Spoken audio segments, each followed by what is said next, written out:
আসসালামু আলাইকুম। আমার আজকের রেসিপি হচ্ছে তাল দিয়ে নরম তুলতুলে ফুলকো ফুলকো তালের তেলের পিঠা রেসিপি। আশা করছি বড় বড় মতো আজকের রেসিপিটা আপনাদের কাছে ভালো লাগবে। তো আর কথা না বাড়িয়ে চলে যাচ্ছি মূল রেসিপিতে। প্রথমে আমি নিচ্ছি 2 কাপ পরিমাণ চাউলের গুঁড়া, আর আমি যে চাউলের গুঁড়াটা নিয়েছিলাম সেটা কিন্তু ভিজা চাউলের গুঁড়া। আর পিঠাটাকে নরম এবং তুলতুলে করার জন্য দিয়ে দিচ্ছি 1 কাপ পরিমাণ ময়দা এবং 1 কাপ পরিমাণ চিনি। চিনিটা কিন্তু আপনারা আপনাদের টেস্ট অনুযায়ী অ্যাড করে নেবেন। এবং দিয়ে দিচ্ছি 1 কাপ পরিমাণ তালের পিউরি। দিয়ে দিচ্ছি অল্প পরিমাণে একটু লবণ, মিষ্টির ব্যালেন্সটা ঠিক থাকার জন্য।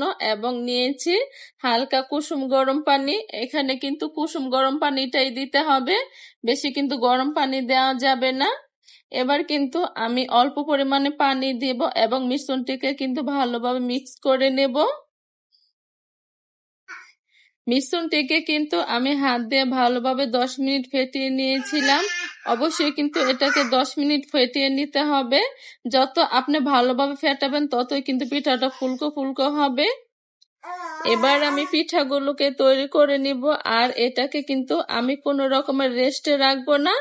আর যখন পিঠাটাকে তৈরি করে নেবেন তখন কিন্তু অবশ্যই চেষ্টা করবেন চামচ দিয়ে মিশ্রণটিকে ভালোভাবে মিক্স করে তারপর পিঠার মিশ্রণটিকে দেওয়ার জন্য। পিঠার মিশ্রণটাকে কিন্তু আমি এতটা পাতলা বা এতটা ঘন করিনি, আশা করছি দেখে কিন্তু বুঝতে পারছেন। চুলায় কিন্তু আমি আগের থেকেই তেলটাকে গরম করতে বসিয়ে দিয়েছি। আর পিঠার মিশ্রণটি কিন্তু অবশ্যই তেলটাকে ভালোভাবে গরম করে তারপরে কিন্তু পিঠার মিশ্রণটিকে দিতে হবে। সব যদি ঠিকঠাক থাকে তাহলে কিন্তু একটা পিঠা তৈরি করতে মাত্র সময় লাগবে 1 থেকে 2 মিনিট। এই তো আমি কিন্তু একটি পিঠা তৈরি করে নিয়েছি আপনাদেরকে দেখানোর জন্য। আরেকটি পিঠাও কিন্তু আমি তৈরি করে নিচ্ছি। পিঠার মিশ্রণটি যতবার দিবেন ততবারই কিন্তু চেষ্টা করবেন পিঠার মিশ্রণটিকে একটু নেড়ে চেড়ে দেওয়ার জন্য। এই তো আমি কিন্তু আরেকটি পিঠা আপনাদেরকে তৈরি করে দেখাচ্ছি। আর মাশাআল্লাহ সবগুলো পিঠাই কিন্তু অনেকটা ফুলকো ফুলকো হয়েছিল। এই তো তৈরি হয়ে গেল তাল দিয়ে নরম তুলতুলে তেলের পিঠা রেসিপি। এবার একটি পিঠা আপনাদের সাথে ছিঁড়ে শেয়ার করব।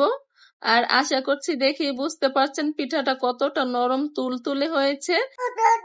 ভিতরেও কিন্তু কোন রকমের কাঁচা ভাব নেই। আশা করছি আজকের সহজ রেসিপিটা আপনাদের কাছে ভালো লেগেছে।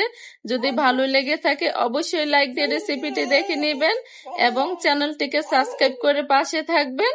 সবাই ভালো থাকবেন, সুস্থ থাকবেন। আল্লাহ হাফেজ।